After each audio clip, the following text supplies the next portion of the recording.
शिवाजी। स्वराज्यामध्ये स्त्रियांसमान फार मोठा होता, तोच पक्षी माते समान हे तत्व अंमलात आणले जायचे। स्त्रियांचा अपमान मुळीच कमी घेतला जात नव्हता। श्री सन्मानासाठी संरक्षणासाठी शिवराय सतत दक्ष असायचे। छत्रपती शिवाजी महाराजांनी मराठी साम्राज्याच्या राजधानीसाठी किल्ले रायगड उभारले होते आणि याच रायगडावर इसवी सन पूर्व 1674 साली राज्याभिषेक सोहळा संपन्न झाला होता।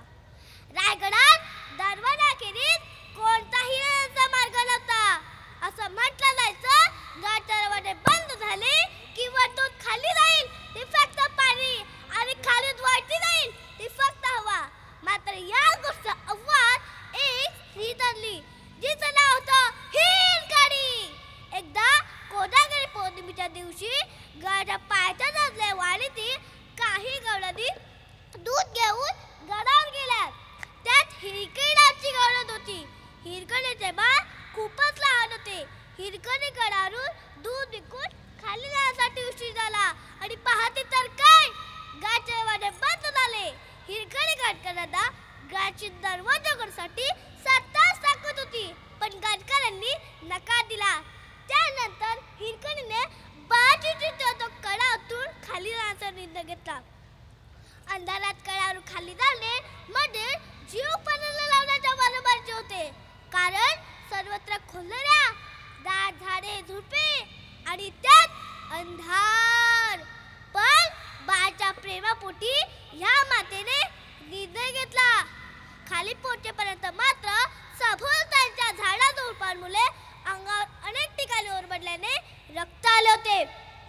गड खाली उतरताना मात्र सभोवतालच्या झाडा झुडपांमुळे अंगावर अनेक ठिकाणी ओरबडल्याने रक्त आले होते। गडकरांच्या कड्यांचे निरीक्षण केले, एका कड्यावर येऊन पोहोचली आणि त्याच कड्यावरून खाली उतरली।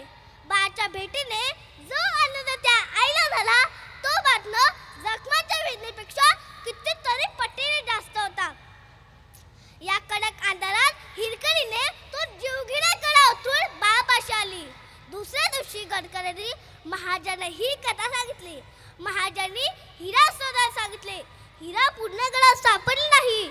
शेवटी गडाच्या पायथ्यात असलेल्या वाडीतील हिरकणीच्या घरी गेले व हिरकणीला पालखीत बसून सन्मानाने गडावर नेले। महाराजांनी हिराला तो गड पुन्हा उचलायला सांगितला। मग हिरा म्हणाली, क्षमा असू दे महाराज, कान माझ्या डोळ्यात फक्त माझं बाळ दिसत होतं, आता पाहते तर मला खुल्लाही दिसते। मग महाराजांनी हिराला साडी जोडी देऊन सन्मान केले व कड्याजवळ एक बुरुज बांधिला आणि त्या कड्याला नाव दिला हिरकणी बुरुज। अशा शूर मातेला माझा मानाचा मुजरा। धन्यवाद। धन्यवाद। खूप छान भार्गवी। या ठिकाणी कोमल लहू म्हात्रे मुक्काम कालवार यांच्याकडनं सुद्धा रोख रक्कम आलेली आहे। भार्गवी पाटील जी खंबाळ्यावरनं आलेली ही छोटी कलाकार आहे, छोटी मुलगी। मी रचनाताई चौधरी आणि सुनीताताई यांना विनंती करतोय की आपण या कलाकारांचा